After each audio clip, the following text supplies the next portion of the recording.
டிக்டாக்கை நீங்க சிங்கப்பூர்ல யூஸ் பண்ணுவீங்க, மலேசியால யூஸ் பண்ணுவீங்க, ஸ்ரீலங்கால யூஸ் பண்ணுவீங்க, நிறைய நண்பர்கள் வேற கண்ட்ரில யூஸ் பண்ணுவீங்க. ஆனா இந்தியாவுக்கு வந்து நீங்க போகும்போது இந்தியால வந்து உங்களால யூஸ் பண்ண முடியாது. இந்தியா போயிட்டு நீங்க டிக்டாக் ஆன் பண்ணீங்கன்னா நோ இன்டர்நேஷனல் கனெக்ஷன் இல்லைன்னா வந்து எரர்னு வந்துடும். நிறைய பேர் வந்து இங்க வேலை செய்யறவங்க அப்பப்போ 15 நாள் 1 மாசத்துக்கு ஊருக்கு இந்தியாவுக்கு போவீங்க. அப்ப அந்த டயத்துல வந்து டிக்டாக் யூஸ் பண்ணலாம் உங்களுக்கு ரொம்ப ஒரு மாதிரி இருக்கும். ஏன்னா நிறைய பேரோட ஃபேவரட்டான அப்ளிகேஷன் வந்து டிக்டாக். டிக்டாக்ல நிறைய பேருக்கு தூக்கமே வராது, 4-5 வீடியோ பார்த்தா தான் தூங்குவீங்க. இங்க உள்ளவங்களும் ஊருக்கு இல்ல ஏதாச்சும் கோவிலுக்கு போறாங்க, அவங்களால யூஸ் பண்ண முடியல.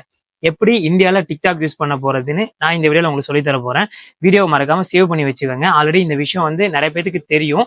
தெரிஞ்சவங்க ஸ்கிப் பண்ணிக்கோங்க, தெரியாதவங்க பாருங்க, தெரிஞ்சவங்க தெரியாதவங்களுக்கு ஷேர் பண்ணுங்க. வாங்க நான் உங்களுக்கு எப்படி சொல்லி தரேன்.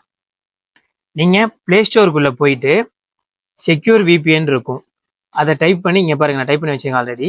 இந்த விபிஎன் வந்து நீங்க வந்து இன்ஸ்டால் பண்ணணும். ஆல்ரெடி நான் இன்ஸ்டால் பண்ணியிருக்கேன், ஓப்பன் காட்டுது. நீங்க வந்து இன்ஸ்டால் பண்ணிக்கோங்க. இன்ஸ்டால் பண்ணிட்டு ஓப்பன் பண்ணிட்டு கனெக்ட் கொடுத்துருங்க. கனெக்ட் கொடுத்தோடனே உங்களுக்கு வந்து அலோ கேட்கும். அலோ கொடுத்துட்டு கனெக்ட் ஆயிருச்சு.